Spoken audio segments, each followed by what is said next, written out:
મહેમાનો સતત અવર જવર ચાલુ જ છે. ખાતરથી આપણે ત્યાં મહેમાન આવ્યા છે. બહુ સરસ એમની જોડે વાતો કરવાની બહુ મજા આવી. અને ખાતરથી મહેમાન આવ્યા છે એ એમના ખેતરમાંથી, પોતે ખેડૂત પણ છે અને બિઝનેસમેન પણ છે, અને એમના પોતાના ખેતરમાંથી આપણને ઝાડના પૂરા લઈને આવેલા છે. સૂકો ચારો જેનો આપણે સ્ટોક કરી રહ્યા છે એ લઈને આવ્યા છે. આપણે એમની જોડે વાત કરીએ કેવી રીતે પ્રેરણા મળી અને કેવું લાગ્યું અહીંયા આવીને. શું નામ તમારું? મારું હર્ષદભાઈ અંબાલાલ પટેલ. હા, અને તમારું? ઉર્મિલાબેન હર્ષદભાઈ પટેલ. કેવું લાગ્યું અહીંયા આવીને? બહુ અદભુત. આ કાર્ય બેન તમે જ કરી શકો. જબરજસ્ત કાર્ય છે. એમ ભગવાનનું સીધે સીધું કાર્ય કહેવાય મારી દ્રષ્ટિએ તો.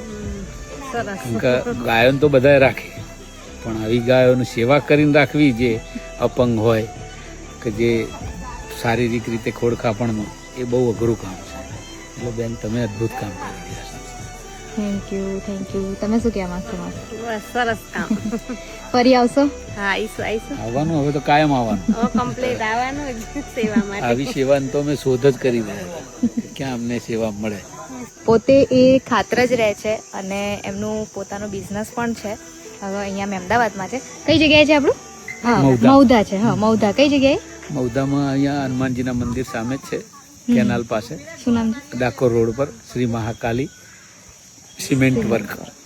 એમનું પોતાનો બિઝનેસ છે, પોતે ખેડૂત પણ છે, અને એમના જે ઝાડના પૂરા હતા એ સૂકવીને એ લઈને આવ્યા છે. એમનો ખૂબ ખૂબ આભાર. Thank you so much. જે લોકો નવા છે એમના માટે કે આપણે જે રોડ સાઈડ ઉપર નિરાધાર બીમાર ગૌવંશ છે, ગૌ માતા છે, એમને રેસ્ક્યુ કરીને લાવીએ છીએ. એમને ઓપરેશનથી લઈને તમામ ટ્રીટમેન્ટ કરીએ છીએ અને દેન એમની આજીવન કેર કરીએ છીએ. તમે પણ આવવાનું ભૂલતા નહીં. અહીંયા અમદાવાદથી 40 કિલોમીટરના અંતરે છે. સિદ્ધિવિનાયક મંદિરથી 12 કિલોમીટરના અંતરે, રુદણ કરોલી પાસે, બિલિયાની મોવાડી, યુએસ અર્થ ફાઉન્ડેશન. જય શ્રી કૃષ્ણ, જય ગૌ માતા.